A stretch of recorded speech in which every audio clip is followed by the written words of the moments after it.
Welcome. There is quite an amount of tension in the vessel tonight due to concerns that we would not be able to work with and manipulate the altered vocal cords. For us, this is a welcome experiment.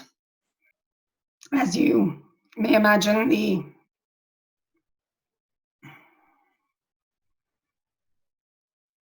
distance, though it is not distance, for it is beyond location, from which we pull the puppet strings in collaboration with the vessel, that the alteration is more so to the tension brought in with the mind than the vocal cords themselves. We invite the vessel to relax and you to relax as we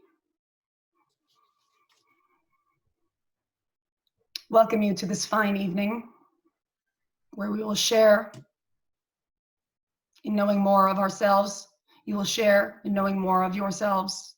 We will share in the knowing of the oneness of our co-creation in this moment. We feel at this time that we may take the first question, if there is one available. Hello, everyone. Thank you for giving me the opportunity to make this question. It's been a while since I've changed, and I feel like I'm blocked at this point.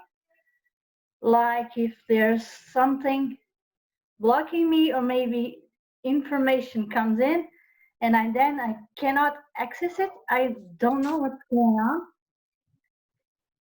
I'm very nervous, I'm sorry. It's like I can't read information. I feel like I have it, but I cannot reach it. Is there something that was made to me, some agreement that I made, or is there some way I can fix it? Yes. The first suggestion we have for you is to understand that there's nothing to fix. What you are experiencing is a space that occurs when one who is intellectually or mentally inclined releases and surrenders more into their entire being. The information becomes less important and less accessible because it is less needed to proceed with one's path, which is the letting go of the need to know information. There is a point, or a possible point, a potential point in the journey where all of your knowledge becomes discarded. It needs to be discarded or forgotten in order to obtain knowing, or obtain is not the correct word as there is nothing to obtain. However, the correct word may be realize or allow. To allow knowing, knowledge is no longer necessary. Knowledge can be passed from one being to another. Knowing is the state of integration with knowledge on a complete level, and it cannot be passed from one being to another, for it is the integration in the all, or the understanding that one was already integrated with the all. There is nothing to fear in this situation. You may relax into it completely. You may allow yourself to forget. We are always advocating for forgetting as opposed to remembering. We are always advocating for allowing forgetfulness to arise upon you. Yes, you are choosing at all times. And we often speak of choosing, how everything is your choice. However, We will also point to the fact that if a choice is not arising within you, it is not time to be making a choice. When there is some issue before you where it seems as if you have to make a decision, it is in that moment not possible to make a decision because a decision has not been made. As we speak of time not existing in a linear fashion, at the now being the only moment in time, the moment in time in which it seems that there's a decision to be made and there is no decision being made is what is in that moment in time. We assure all of you that when choices do need to be made, they are made, and they are made effortlessly, for you know in that moment what is your choice. Before the moment that you have an effortless decision in a situation that seems to be of choosing, it is not yet the moment where the choice has been made. This comes back to time and how it is nonlinear, and how humans like to apply the concept of linearity to time as if what they ponder or think of or spend their time pondering and obsessing about in this moment about choosing something in a future moment would actually affect the choice at all. It does not affect the choice at all, no matter how much you think about the pros and cons. It does not affect the choice at all, how many bits of information or circumstance align so that you can make a decision that's in a rational fashion. The choice is made in the moment that the choice is made, and no moment before that. So any effort put into making a choice is delaying the choice itself in many ways. And we remind you that there is no correct choice. Every path is the correct path. Your path cannot be the not correct path. It cannot be the less beneficial path. It is always the most beneficial path. The only one who could have a perception of it being less beneficial is your mind, and is your judgments that have you been trained into or conditioned by to apply to your life.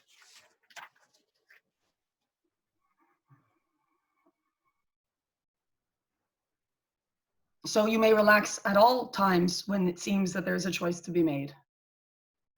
It will not delay your choice, and it will not lead you astray.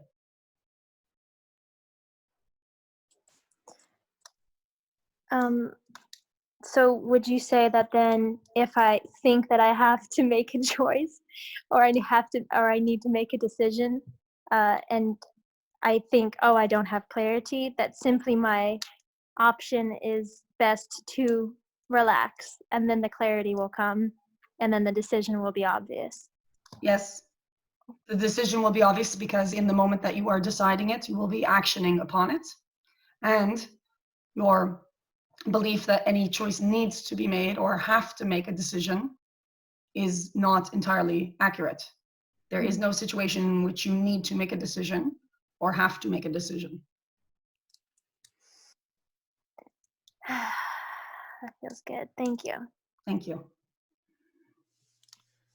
I have a question regarding diet. And I don't believe that eating animal products is detrimental to the ascension process, but there are many stories that tell that extraterrestrial entities of fourth density or even higher, that they only eat plant food or drink only juices or even live on a diet that's lighter than that. And since we as humanity are shifting into fourth density, I'm wondering if there is any benefit to either consuming less animal products or even stopping eating animal products.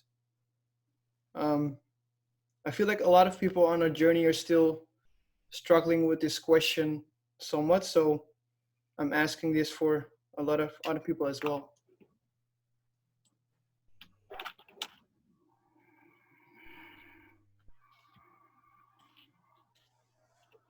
You spoke of benefit and detriment. These are not terms that we would use. For it is in the choice of all beings to choose without the fear of benefit or detriment. As the previous question, we explained that there is no wrong path. So we do not make any form of judgment, and we do not wish that you judge yourselves or other selves based upon their choices. We will speak to the energetics of consuming of animal products. This will perhaps aid in your own choosing of whether or not that is something that is still or future wise in your choosing.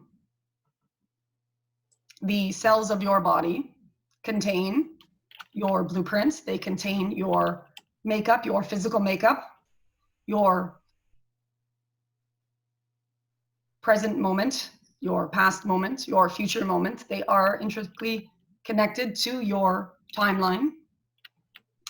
We have to remind you that in what you call higher densities, there is the dissolving of time in a linear fashion. And so this question does not apply to the absolute levels of consciousness by any means. But on the physical level of consciousness, or the level of consciousness that actually does consume food, in the same way that your cells contain your entire story, the cells of the animals that you consume contain their entire stories. In the beginning of your civilizations, the consumption of animals was ritualistic, symbolic, and had a form of intention behind it that was based very much both on survival, in that if you managed to kill a buffalo before the winter and consume it, you had more body fat for the winter during your hunter-gathering phase.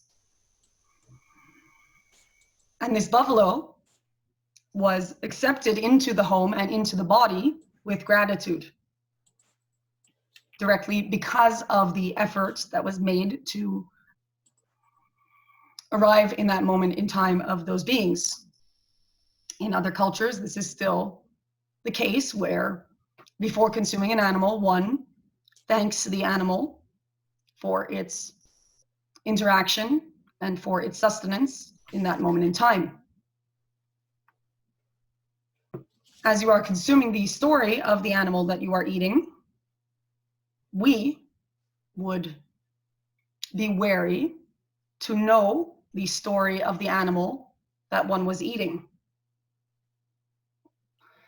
We know that on your planet there are many situations in which the animals that you are consuming for food are not having very pleasant stories before they arrive in your stomachs. As you consume these animals, these stories become integrated with yours. This is proven as well in your scientific books. You can read upon the consumption of hormones and stress hormones that come through meat products.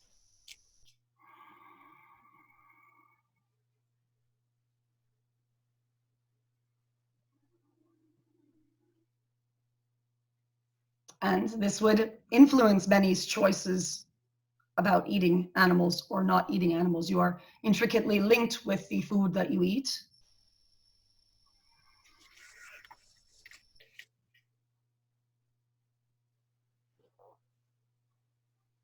The animals who have come to your planet to participate in this experience, to become your food, do have a soul contract with you. They have come to this place in agreement for their experience. And so one can say, well, we agreed to this beforehand, but the agreement was not only to be eaten by you, it was also to awaken you to an understanding of the oneness of all. It is up to each individual at this time to decide what they feel about this topic, what they feel about the conditioning that they have that has led the food industry to the place it is in this moment, and to decide whether or not they will be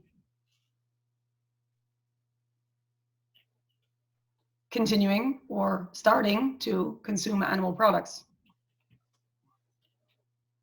On a physical level, there is no specific detriment or benefit.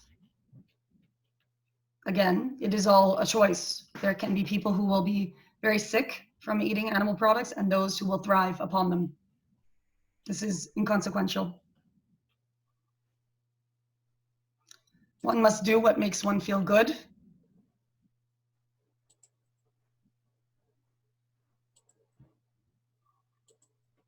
With the understanding that everything is interconnected.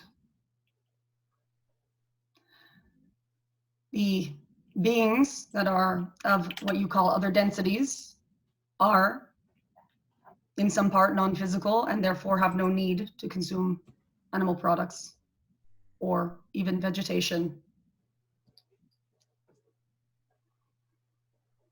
And neither do you. But that would be a choice.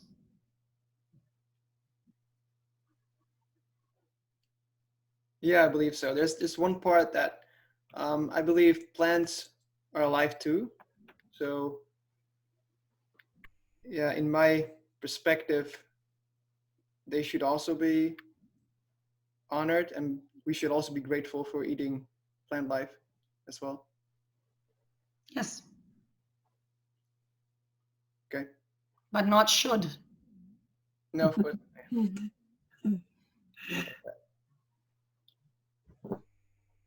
Thank And you. you are right that plants do have their own consciousness and that they have the same interconnectedness with a being who consumes them. Often, however, their stories are quite a lot less traumatic than animal life.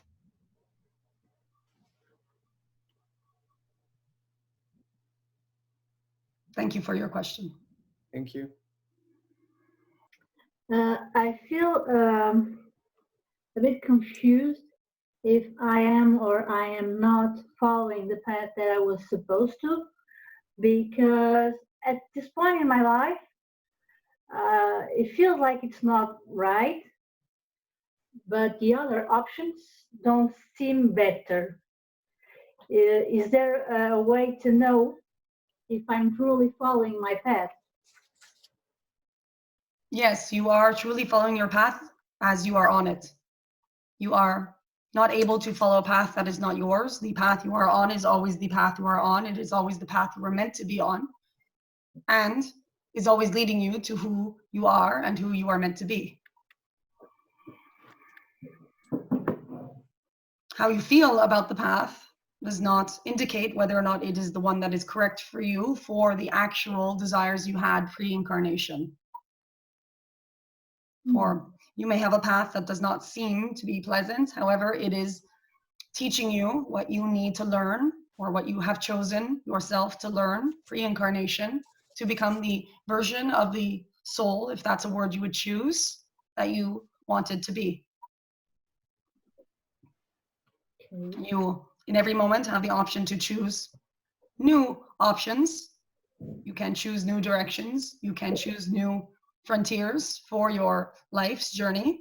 And what you are seeing as options, which are not seeming to be better than what you are doing, are not better than what you are doing, but it is because you are not choosing something that you are not seeing yet, because you cannot choose it until you arrive at the point in the path where it is visible.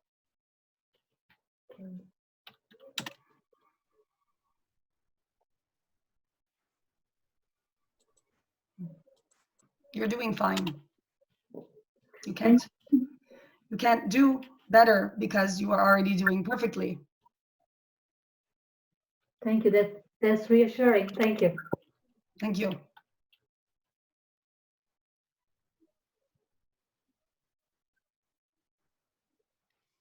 I have two questions, but the first one is, what's the most joyful message you could share with us right now?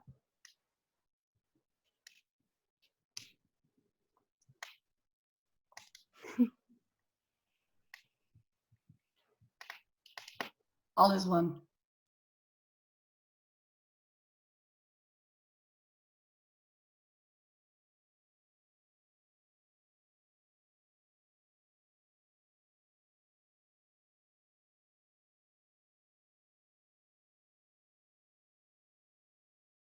If you understood that message completely, you would be crying for joy. And we augur that shortly all of you do understand that message completely.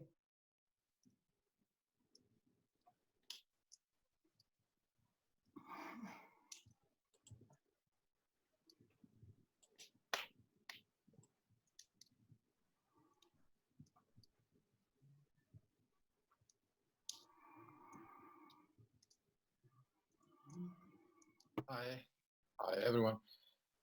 It's more than a question. It's like an introduction because for me it's the first time. I would love to know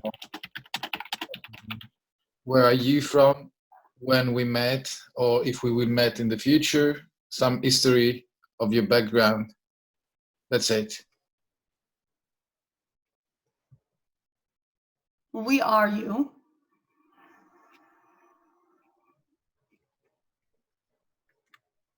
We have no name specifically, but have allowed ourselves to be called by a name by your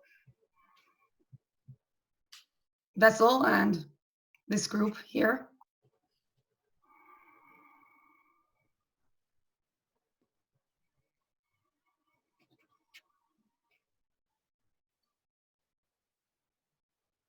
We choose to communicate with you for the message we shared in the last question.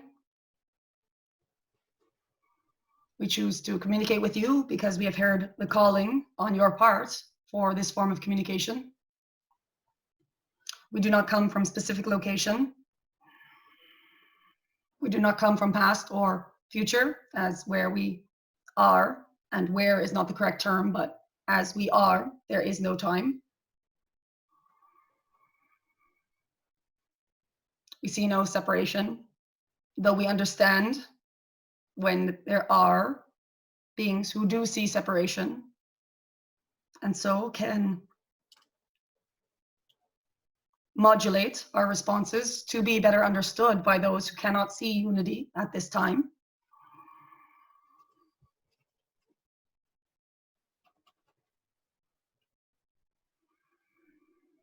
And we are meeting right now. And now, and now.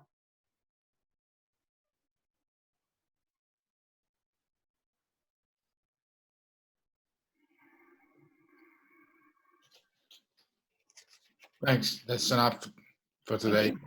Thank you. Hi. I'm going to go back. This is continuing on from Thesis question about diet.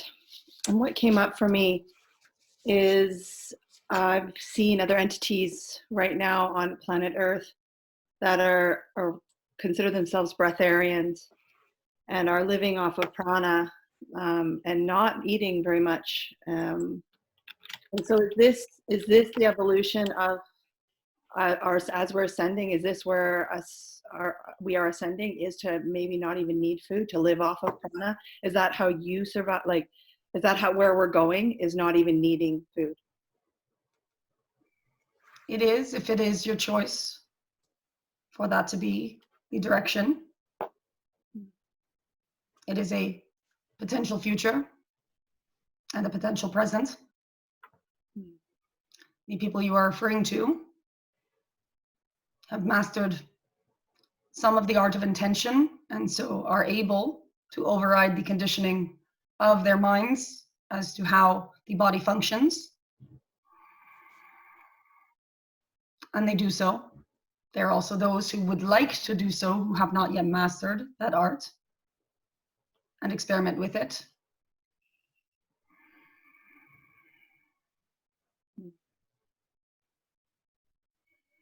There are no absolutes and no predictions of the future, as it is always of your choosing. If that is something that excites you, then you may, as always, point yourself in that direction with courage and faith that you, if it is meant for you, will learn what you need to learn through those experiences.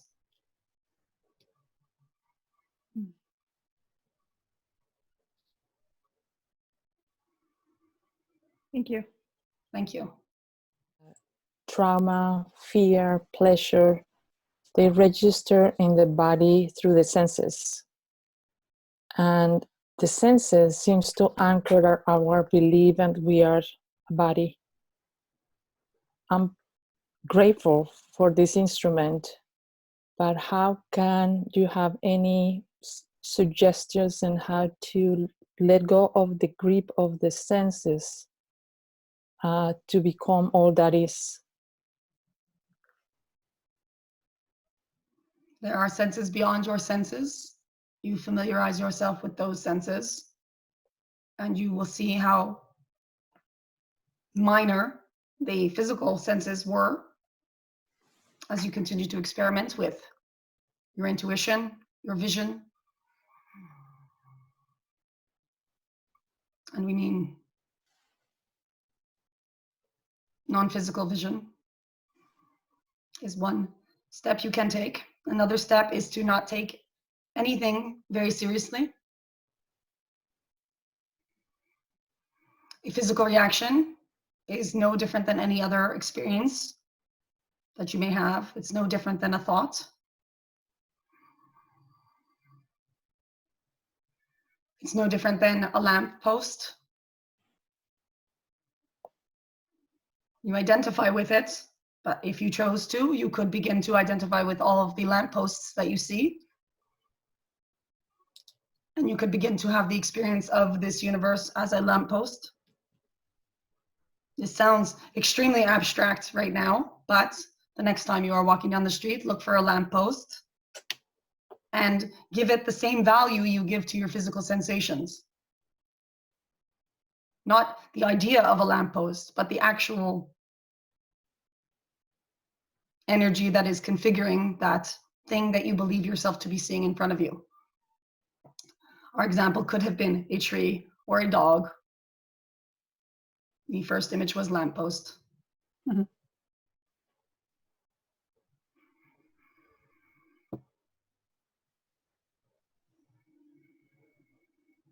They do not have a grip on you. Your physical sensations, you are choosing for them to be important. And while your body is a very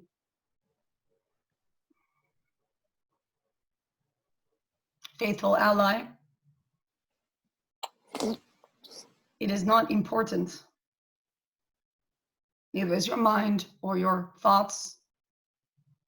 There's no importance.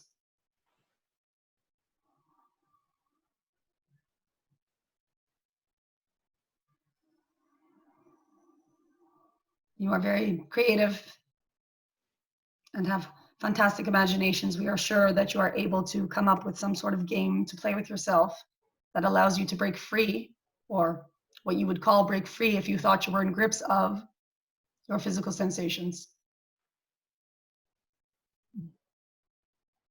And enjoy them. The ones that you believe are negative are not negative. They are beautiful. You need to, or can, if you choose to, apply the same labels that you associate with pleasure to any of your negative sensations as well.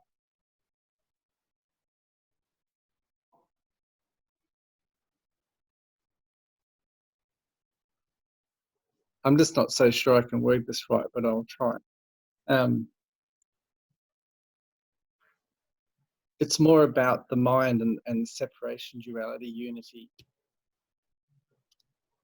and being in the physical body, which is of, you know, we're of this world, this separation. And the mind is always challenged by the fact that there is self, other self, like we see you as other than who we are, rather than as one. Although there's a working towards an acceptance of everything is one. Is it possible to achieve that within the human body, that connection and understanding as one, or is that just trying too hard? Is a point of separation and to have an acceptance of unity, the experience we're working with?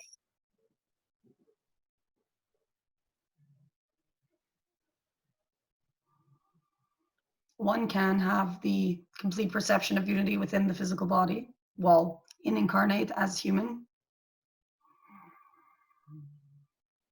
It is not beyond your experience, you must choose it. But in your example, you did mention trying too hard.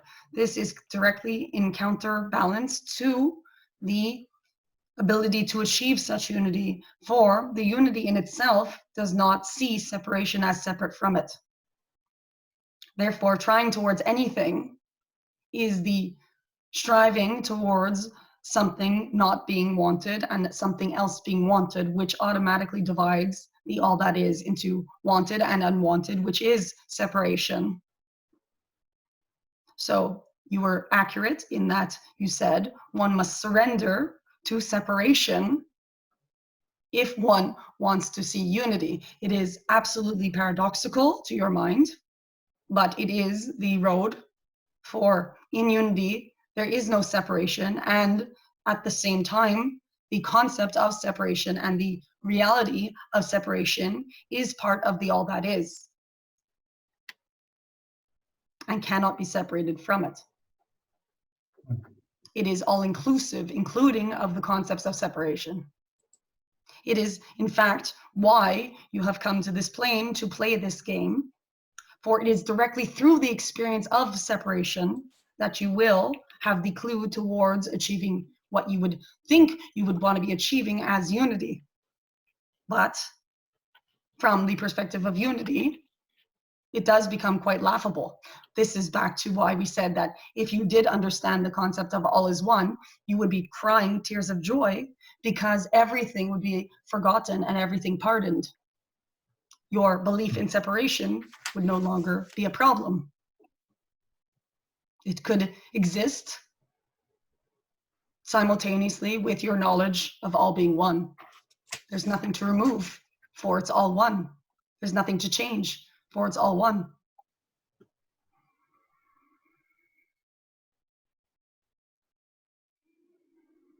If your desire is to understand unity, and we believe it is, then it does require taking off the running shoes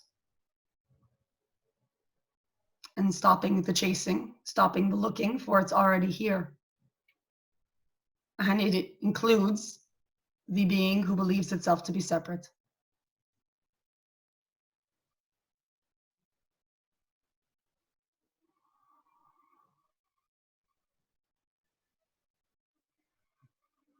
Thank you. Thank you for the clarity. Thank you. My question is, how do you teach meditation? How do you teach meditation, or how do we teach meditation?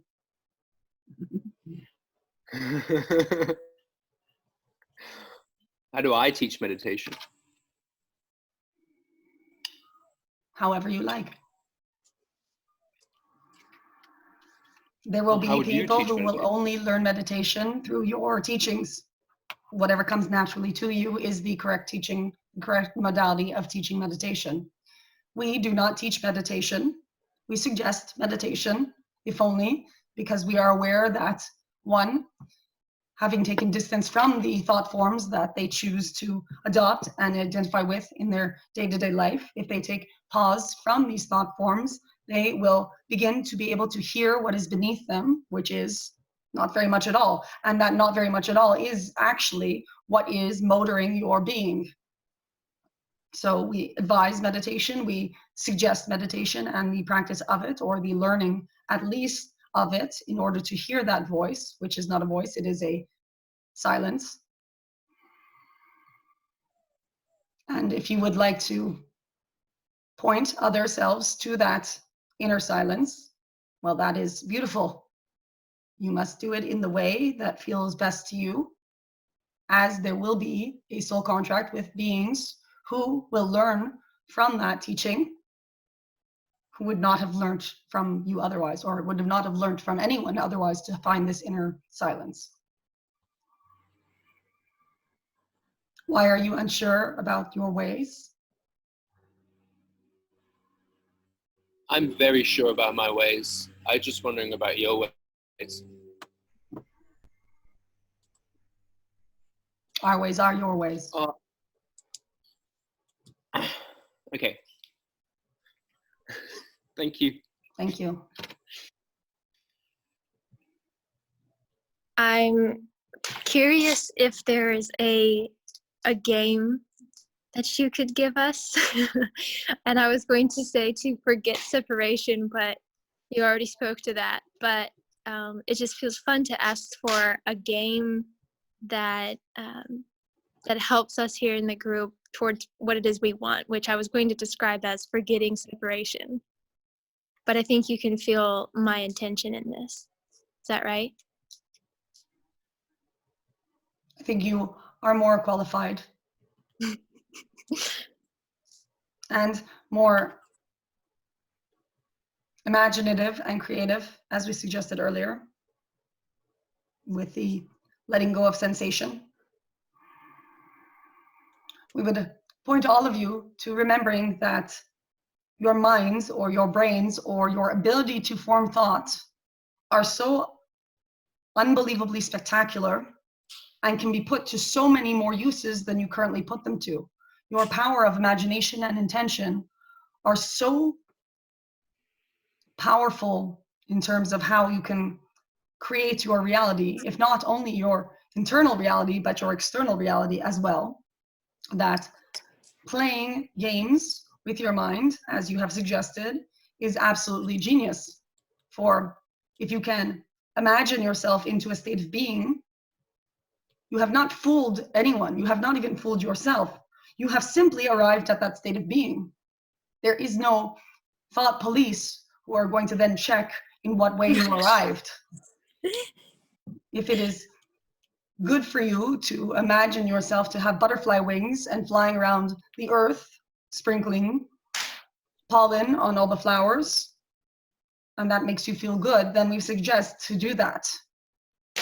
For your state of being will then allow you to access new thought forms with which you can create in your, what you would call actual life.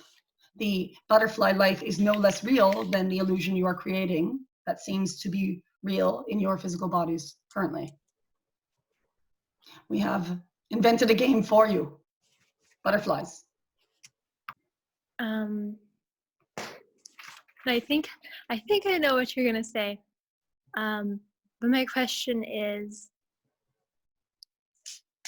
without someone having the idea of Mercury retrograde and what that does or doesn't mean, but then experiences like fluctuations of emotions or miscommunications in these things before the idea of Mercury retrograde comes to them consciously.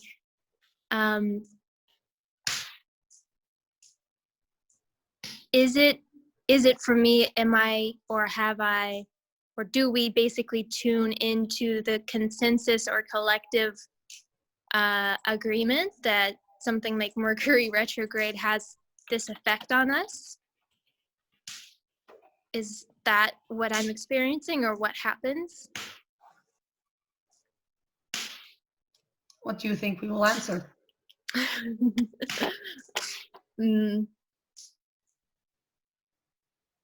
I twisted the question into something that I didn't actually know what you would answer, but I think yes. Yes, Something nothing external to you is external to you, and therefore nothing external to you can have power over you. There is no external, including the planets.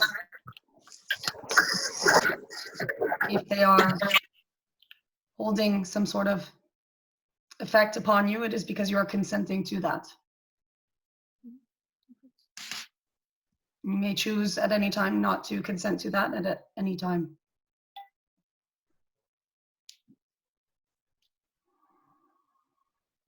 Cool. Thank you.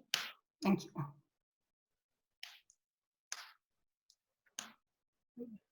Thank you.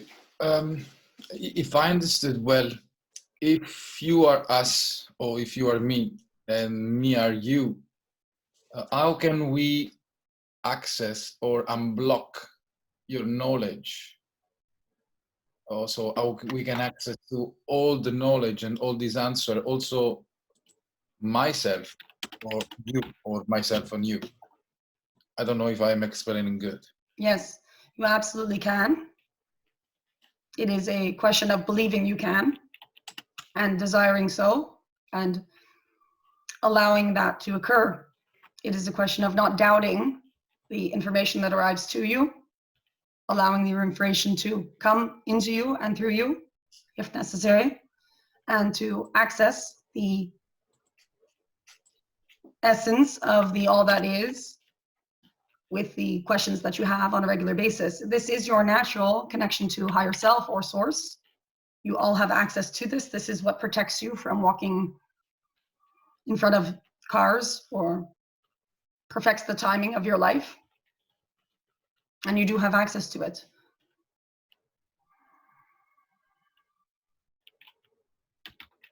Even the vessel does not apply for the lack of desire or the lack of perceiving worthiness. The ability to ask questions directly to us in the way that is being allowed to you at this time. And then on another level, for her, for you, there would be the willingness to actually integrate the information that is given to you, which we have noted that even on a direct level does not always occur. You all have access to all of the higher realms. It is a question of believing so, or allowing yourself to know so, and to forget everything that taught you that you couldn't access the higher realms.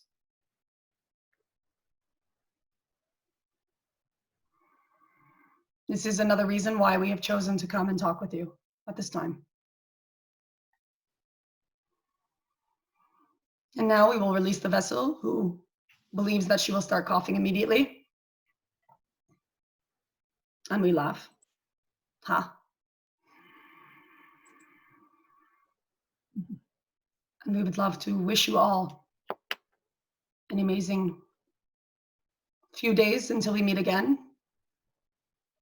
With the love of 1,000 suns. We love you. Thank you. Anane.